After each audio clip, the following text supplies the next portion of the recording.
যে তিনটা আমল আল্লাহ বড় পছন্দ করেন। একটু মনে রাখবেন, এটা মুখস্থ করে রাখবেন। কয়টা আমল? তিনটা আমল আল্লাহ বড় পছন্দ করেন। ইয়া রাসূলুল্লাহ কি কি? আল্লাহ রাসূল সাল্লাল্লাহু আলাইহি ওয়াসাল্লাম বলছেন, গরমের রোজা, শীতের ওযু এবং গরিবের দান। এই তিনটা জিনিস আল্লাহ বড় পছন্দ করেন বলে সুবহানাল্লাহ।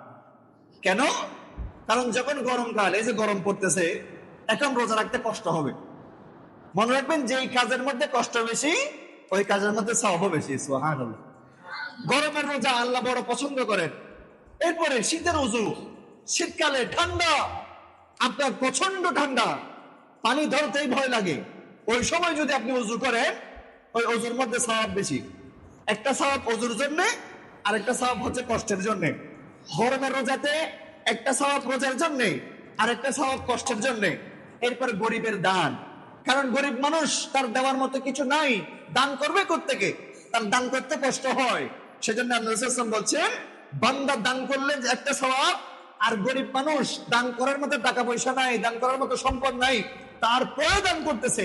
ওই যে দান করতে গিয়ে তার কষ্ট হচ্ছে, দান করতে গিয়ে যে তার ভিতরে একটা কষ্ট আসতেছে, আল্লাহ রাব্বুল আলামিন সেজন্য তাকে ডবল সওয়াব দিবেন, একটা দান করার জন্য আর একটা তার কষ্ট করার জন্য বলে সুবহানাল্লাহ।